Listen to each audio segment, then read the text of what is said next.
오늘 본문 말씀은 이제 사무엘이 다윗의 집, 그러니까 이새의 집에 방문한 내용이죠. 근데 다윗은 이 집에 있지도 않았고 아무런 준비가 되어 있지 않았습니다. 그런데 이새가 와서 누구를 찾습니까? 얘기해 보세요. 누구를 찾습니까? 다윗을 찾습니다. 이 다윗의 집에 형제들이 많은데 첫째서부터 다윗 윗형까지는 다 만났어요. 근데 하나님이 내가 찾는 사람은 이 아이들이 아니라는 거예요. 나는 누구를 찾는다? 다윗을 찾는다. 근데 이 아버지인 이새가 생각해도 내 큰아들, 둘째 아들, 셋째 아들, 일곱째 아들까지는 괜찮은데 막내 아들은 아직 당신께 선보일 때가 안 됐는데요 라고 생각이 되는 거예요. 왜? 다윗은 막내였고요. 신체적으로도 키도 작고 능력도 부족했고요. 싸움을 잘하는 것도 아니고 지혜도 부족했습니다. 그러니까 아버지는 누군가가 오면 이렇게 선 보일 만한, 집안 욕 안 먹일 만한 자식을 이렇게 소개시켜드리고 싶죠. 왜? 사무엘이 이새의 집에 왜 왔는지를 알잖아요. 이 집에 쓸만한 인재가 없는지 찾으러 온 거니까요. 그러니까 이 아버지는 그래도 우리 집에서 쓸만한 아들들을 이렇게 보여드렸는데, 사무엘은 이 아들들이 아니라는 거예요. 다윗을 보자는 거예요. 자, 다윗은, 아버지는 아직 내 때가 아니다, 우리 다윗의 때가 아니다라고 생각했지만 하나님이 보실 때에는 다윗의 때가 됐던 것입니다. 오늘 우리 피택 중직자분들 우리가 12주 동안 교육을 받고 지난주 수양회까지 잘했습니다. 교육 처음 받을 때부터 수양회 때 우리 세족식 하기 전까지 입에 달린 말이 뭐냐? 나는 부족하다. 나는 자신이 없다. 나는 때가 아닌 것 같다. 그런 얘기들을 계속 하시는 거예요. 이제 그거를 좋게 보면 겸손하시고 또 주님 앞에 순종하기를 원하는 마음이다라고 볼 수 있지만, 이거를 너무 자신감이 없는 모습으로 비춰질 수도 있는 것입니다. 우리 오늘 수료식을 드리는 5분의 2기 중직자분들에게 말씀드립니다. 내 자신은 내가 때가 되지 않은 것 같지만 하나님은 여러분들이 때가 되었기 때문에 피택되어 교육받게 한 줄로 믿으시기를 바랍니다. 우리가 이제 교육 처음 할 때가 생각이 나요. 우리가 그때는 세미나실에서 했거든요. 세미나실에서 하는데 다들 내가 12주를 다 올지 모르겠다. 왜 꼭 토요일 저녁에 해야 되냐. 나는 그 시간에 뭘 해야 된다. 성경을 왜 신약 일독을 해야 되냐. 난 못한다. 무슨 숙제가 이래 많냐. 별의별 얘기들이 많았어요. 그래서 다들 얼굴이 좀 뾰루퉁 해가지고 나한테 왜 이런 어려운 일을 시키냐. 내가 공부하기 싫어서 이렇게 하고 있는데 왜 날 또 공부를 시키냐. 이러면서 표정들이 다 좋지가 않았어요. 근데요, 한 주, 2주, 3주 교육을 받으면서 표정들이 바뀝니다. 또 내용을 귀담아 듣습니다. 그리고 또 이 자기 고백들을 하기 시작하는 거예요. 내가 과거에는 이랬는데 이번 교육을 받으면서 내가 이런 걸 느꼈다라고 고백들을 하는 거예요. 근데 우리 비택 중직자분들이 마음이 확 풀어지고 열정이 생긴 것은 우리 선배 중직자님들의 식사 대접이었습니다. 우리 장로님 소불고기 해주시고, 우리 김순덕 권사님 백숙 해주시고, 또 우리 또 여러분들이 돌아가면서 감자탕, 멍게 비빔밥, 여러 가지 식사, 토요일 저녁마다 잔치했어요, 잔치. 그거를 먹으면서 이분들이 표정이 조금씩 바뀌기 시작하더라고요. 그러면서, 저는 이번에 피택 중직자 수양의 비용도 본인들이 다 냈는데 감사헌금을 할지는 꿈에도 몰랐어요. 감사헌금도 하지요. 또 똑도 하지요. 그래서 제가 속으로 저보다 나이들은 많으시지만 참 기특하다. 기특하다. 왜냐하면 제가 이제 선생이니까 선생의 입장에서 처음에는 그렇게 하기 싫어가지고 내가 왜 12주를 이 시간에 나와야 되냐며, 나는 공부를 손 놓은 지가 오래됐다며, 나한테 강요하지 말려면 내가 12주를 다 나올지 모르겠다며 하던 분들이 12주가 한 3개월 넘게 지나고 나니까 표정이 바뀌고 눈빛이 바뀌고 얼굴빛이 바뀌면서 헌신의 마음을 품게 되면서 야, 이분들이 하나님의 말씀을 들으니까 사람이 바뀌는구나. 그리고 본인들이 생각할 때에는 내 때가 아니었다라고 생각했지만 하나님은 때가 되어서 우리 김정희 집사님, 김윤옥 집사님, 김민정 집사님, 박기경 집사님, 이미경 집사님을 부르셨구나 하는 확신이 들었습니다. 또 우리 성도님들이 그런 확신이 있으니까 표를 주신 거 아니겠어요? 여러분들이 보실 때 이 5분이 안수 집사 권사 깜입니까 아닙니까? 예, 우리 박수 한번 합시다.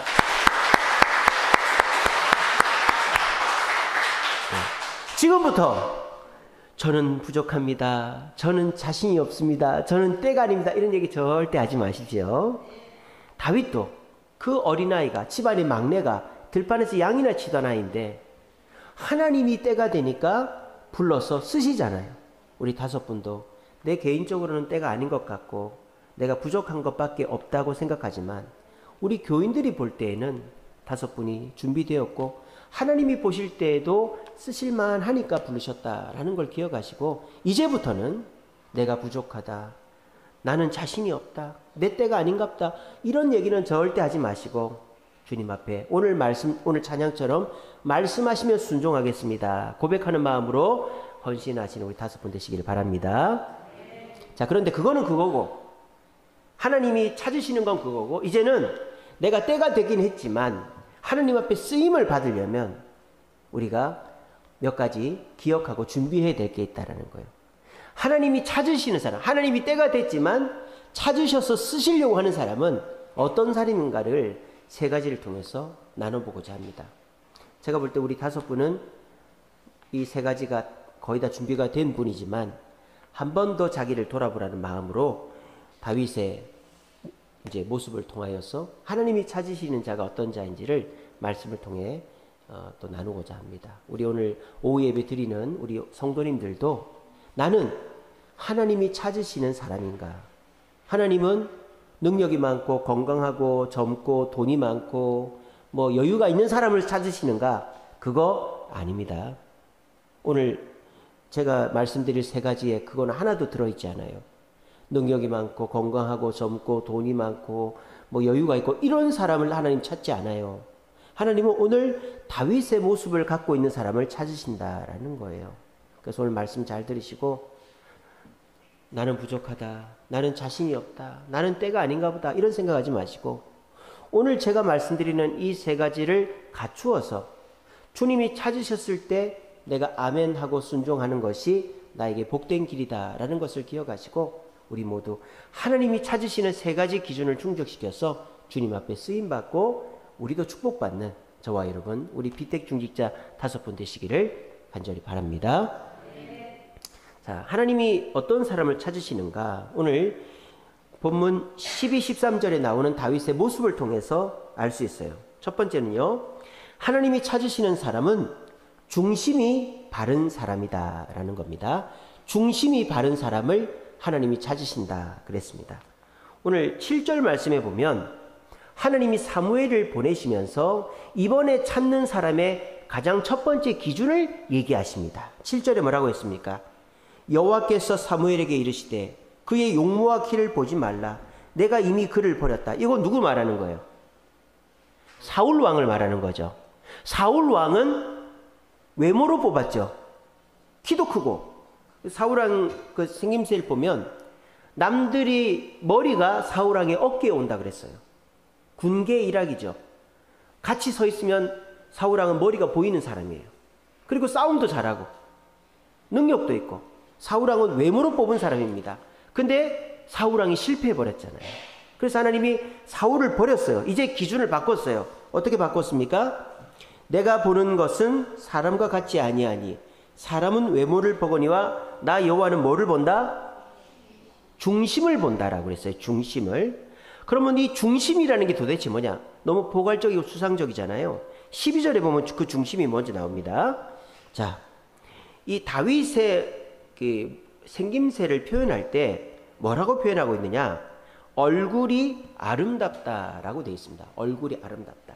근데 이 아름답다라는 말이 뷰티풀이 아니에요. 뷰티풀이 아니에요. 영어로도. 우리가 보통 외모적 아름다움을 뷰티풀이라고 그러죠.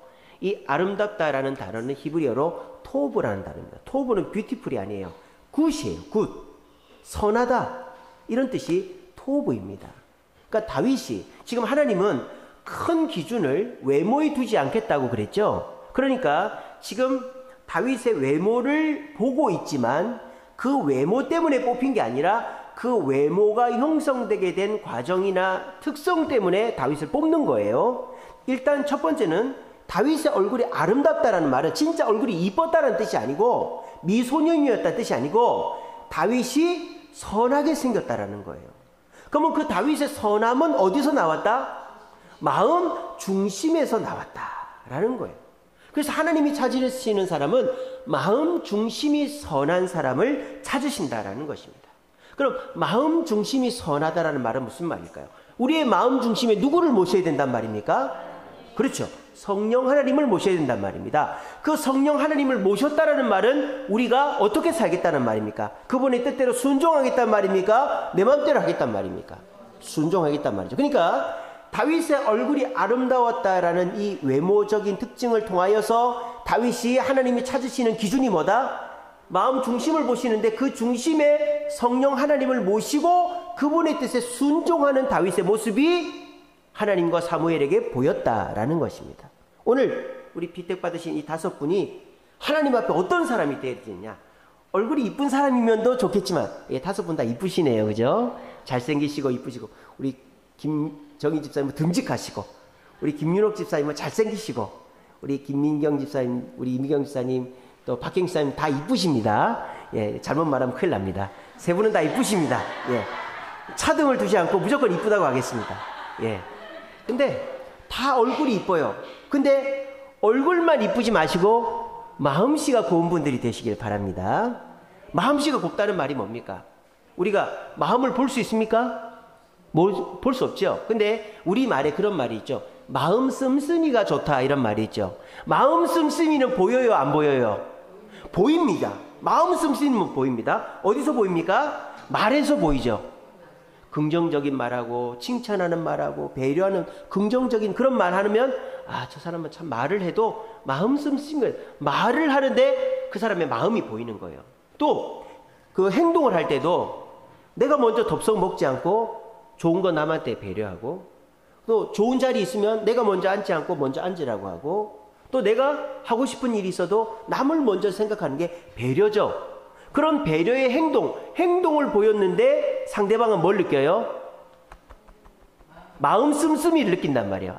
저분이 참 나를 배려해 주는구나. 행동을 통해서 마음을 보는 거예요. 또 이런 경우가 있죠. 서로가 다퉜어요. 요즘에 그 개그 콘서트에도 다툰 부부가 나오는데요. 다퉜는데 식당에 와서 자리 이렇게 해주고 뭐 음식 차려주고 먹여주고 이러는 부부 개그 프로가 나와요. 안 보신 분도 모르겠지만 그게 뭐예요? 겉으로는 다퉜지만 속으로는 서로를 배려하고 사랑하는 마음이 있으니까 그렇게 하는 거죠. 여러분들도 그렇지 않습니까? 아내가 남편이 속썩이고 말 안 듣고 지 맘대로 해도 누가 남이 내 남편 내 아내 욕하면 어떻게 합니까? 아이고 잘한다 그렇게 합니까? 빡치죠. 그죠? 왜 내 남편 욕해요? 왜 내 마누라 욕해요? 내 남편이 최고예요. 내 마누라고 제일 이뻐요. 이렇게 하지 않습니까? 그게 왜 그렇습니까? 마음이 아내와 남편을 사랑하기 때문이죠. 그러니까 마음은요 보이게 돼 있어요. 마음이 안 보인다라고 말하는 사람은 잘 모르는 사람이에요. 마음 씀씀이로 보이게 돼 있단 말입니다. 우리 5분의 비택 중직자분들은 마음 씀씀이가 이쁜 분들이 되시기를 바랍니다. 말을 한마디를 해도 긍정적인 말을 하십시오. 험담하고 불평하는 말 하지 마시고 긍정적인 말을 하시고 행동을 해도 내가 덥석 먹지 말고 남을 배려하시고 자리도 배려하시고 배려하는 행동을 하시고요. 다툼이 있었을 때 우리가 그렇게 생각을 해야 돼요. 그래도 이 사람은 우리 교회 집사님이다. 우리 교회 권사님이다. 우리 교회 성도다. 나하고 같이 신앙생활 해야 되는데 내가 이렇게까지 할 필요가 있겠나 하면서 갈등하는 가운데서도 상대를 입장을 생각해주면 상대가 느껴요. 그리고 금방 갈등이 해결이 되는 거예요.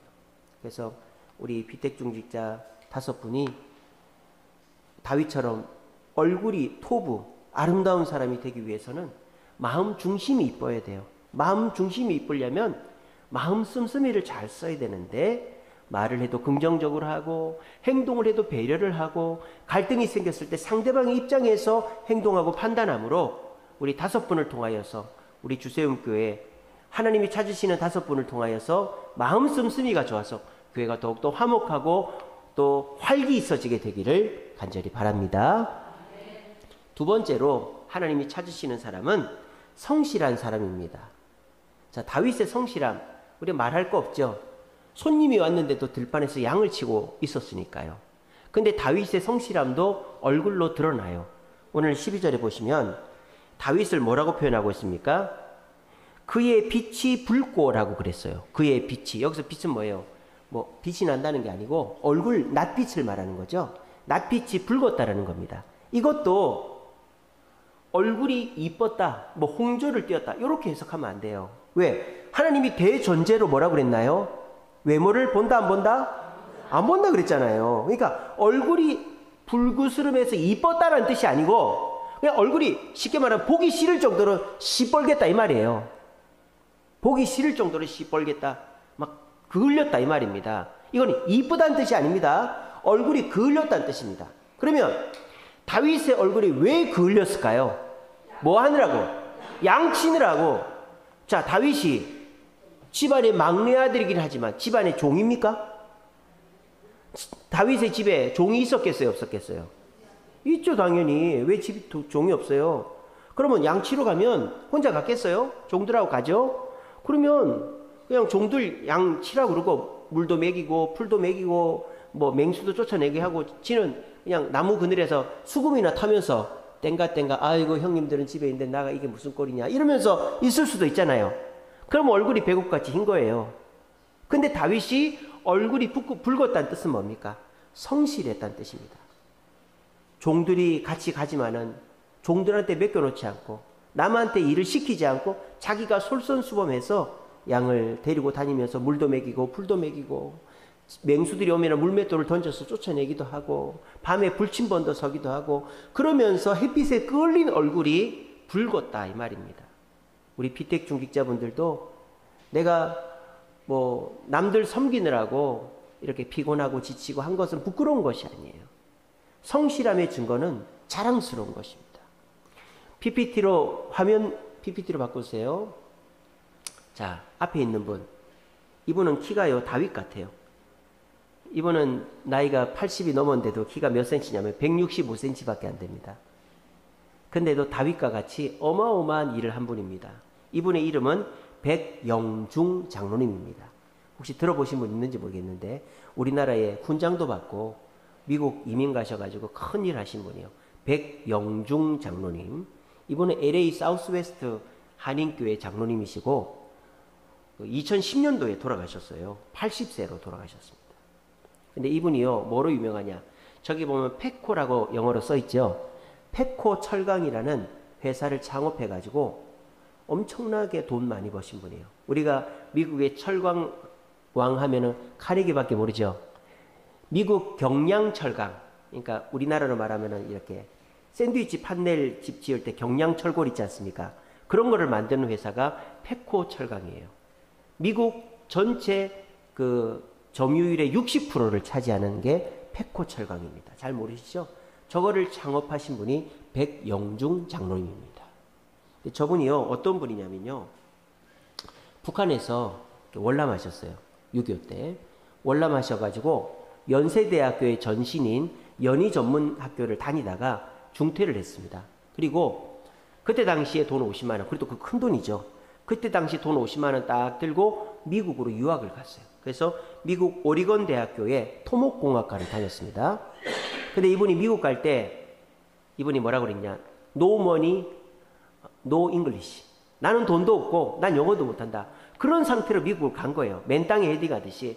그래서 오리건 대학교 토목공학과에 들어갔는데 머리가 좋으니까 영어도 금방 배우고 대학도 졸업을 한 거예요. 그러면서 공부하면서 여러 가지 아이디어를 가지고 있었어요. 그리고 이분이 대학을 졸업하자마자 이번 대학 다니고 졸업할 때는 미국이 최고 황금기, 베트남전 이전이었거든요. 미국은 베트남전 이후로부터 나라가 쇠락하기 시작합니다. 그전에는 미국을 건들 나라가 없었어요. 최고의 나라였어요. 근데 그때 미국 가가지고 정말 그 인재들이 귀할 때 그 대학 졸업해가지고 회사에 취직합니다.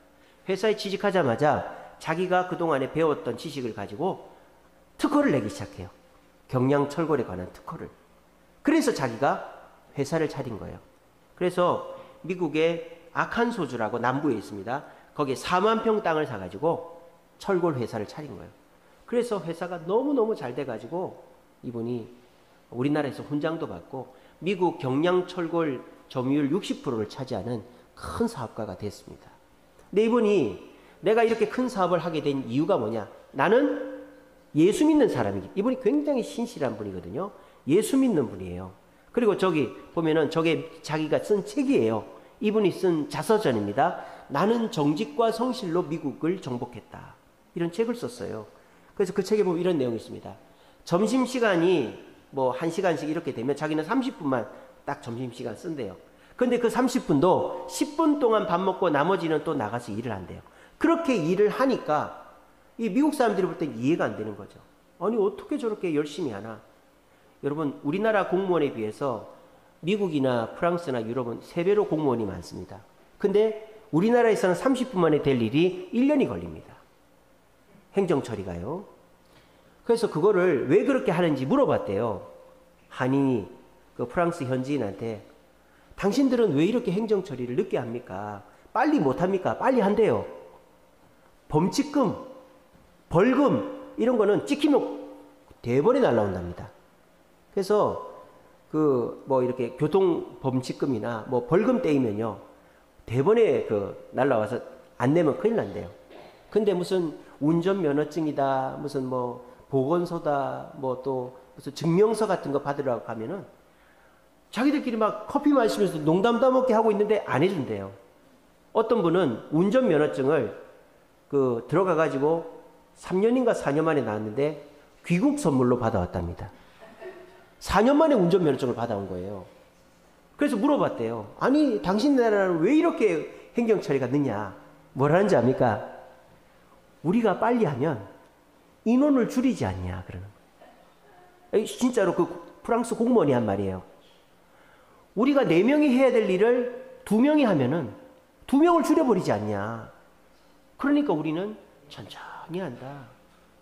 빨리 할 수 있는데 공무원 숫자 줄일까봐 그렇게 하는 거예요. 그래서 우리나라 사람들의 그 트레이드 마크가 성실함이죠. 남들 2-3사람 몫을 혼자 하는 거예요. 저분이 그렇게 한 거예요. 땅땅하신 분이 키가 165cm밖에 안 되는 분이 얼마나 부지런하신지. 그러니까 사람들이 인정을 해가지고 회사를 차리고 열심히 하니까 승승장구한 거예요. 그러면서 저분이 나는 예수님께 정직과 성실을 배웠다.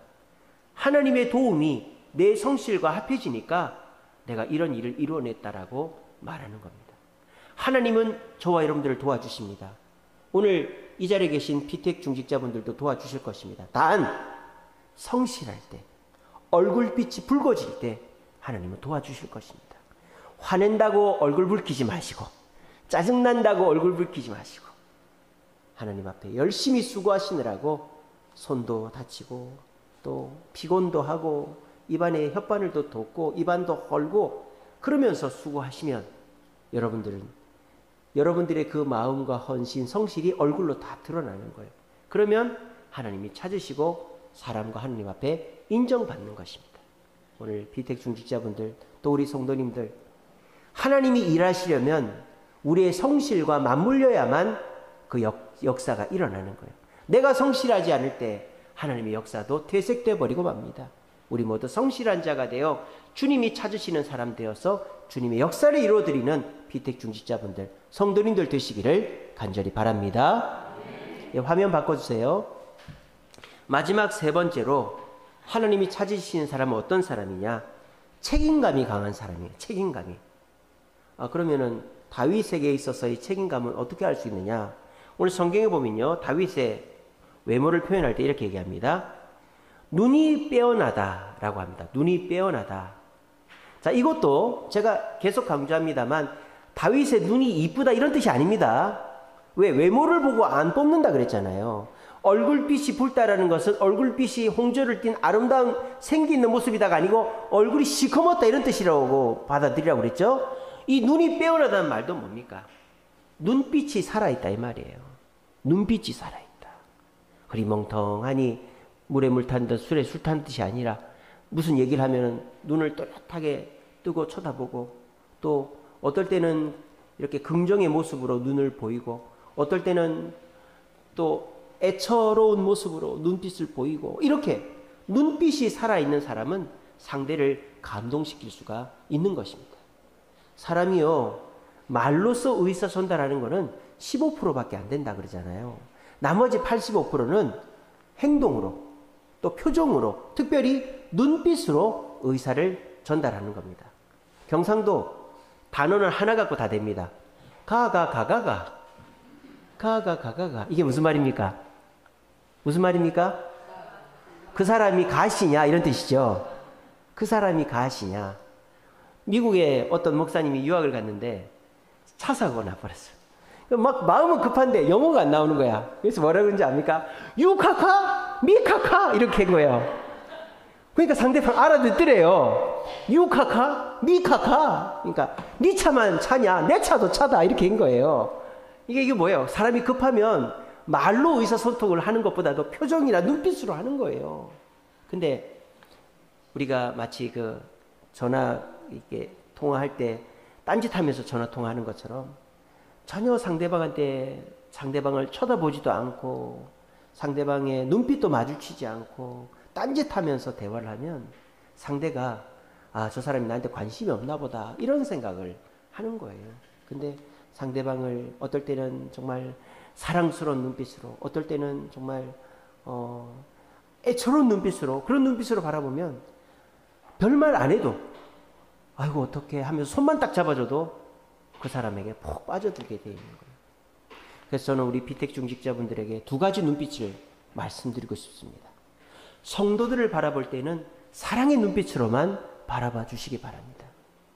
상대방이 상식에 어긋나는 행동을 해도 실수를 또 해도 나를 상처를 입혀도 막 입으로는 아유 괜찮아요 하면서 눈은 째진 눈을 해가지고 막 쳐다보기 싫은 눈 딴 데 쳐다보고 괜찮아요 이러면 상대방이 더 기분 나쁘죠. 우리가 정말 애처롭고 사랑스럽고 긍휼히 여기는 눈빛으로 상대방을 대할 때 성도들은 호감을 느끼고 기뻐할 것입니다. 그래서 우리 비택 중지자분들이 이 사랑스러운 눈빛을 연습해 보시기 바랍니다. 나중에 연습해 보세요. 집에 가서 해보시고 사랑스럽게 바라보세요. 또 한 가지 눈빛을 부탁합니다. 그것은 용맹한 눈빛을 가지시기 바랍니다. 용맹한 눈빛. 어떨 때 사탄 마귀의 유혹 앞에, 교회의 위험 앞에, 또 우리가 전도할 때 누군가가 우리를 위협할 때 그럴 때는 부드럽고 친절하고 상냥한 눈빛 하지 마시고 사납고 용맹한 눈빛으로 마귀를 대적하시고 어려움을 뚫고 나가시기 바랍니다. 그렇게 우리는 두 가지 눈빛을 가져야 됩니다. 경찰도 그렇죠. 아무리 도둑 잡으러 조직폭력배 잡으러 다니는 경찰이라도 자식들 앞에서는 상냥한 눈빛을 합니다. 근데 그렇게 상냥하던 사람도 경찰 본 모습으로 돌아가면 본 모습이 나오는 거예요. 눈빛으로 말하는 거예요. 우리 비택 중직자분들 조금 표정도 연습을 해야 돼요. 저는 안면 근육이 스마일 근육이 아니라 무뚝뚝한 근육이어서 잘 못 웃습니다. 그러지 마시고 자꾸 연습을 해야 돼요. 안녕하세요. 이런 거 하면 안 됩니다. 입만 웃는 거 이거 조커입니다. 조커. 안녕하세요. 이러면 안 돼요. 눈은 내려오고 입은 올라가고 광대가 승천하면서 웃어줘야 상대방이 좋게 보는 거예요. 우리 모두 내 눈빛이 나를 말한다. 내 가까운 사람, 사랑하고 돌봐야 될 사람한테 사랑의 눈빛으로 주님을 대적하고 어려움 앞에서는 용맹한 눈빛으로 내 눈빛을 부르뜸으로 우리 모두가 하나님이 저 정도면 내가 쓸만하겠다라고 인정받을 수 있는 저와 여러분 되시기를 간절히 바랍니다. 말씀을 맺겠습니다. 하나님이 부르시면 내 때는 된 것입니다. 우리 비택 받지 못한 분들 중에서도 우리 다음 기회에 비택을 한다면 거절하지 마세요. 하나님이 부르시면 내 때는 됐다. 내가 아직 경제적으로 힘들고 복잡한 일이 많고 어려움이 많다고 다음 기회에 하겠습니다. 그거는 여러분들이 복을 찾는 거예요. 하나님이 기회를 주시는데 복을 찾는 거예요. 목사가, 장로가 또 교회에서 투표해서 그 사람을 뽑으면 때가 됐기 때문에 그렇게 하는 것이다 라는 것을 기억하십시오.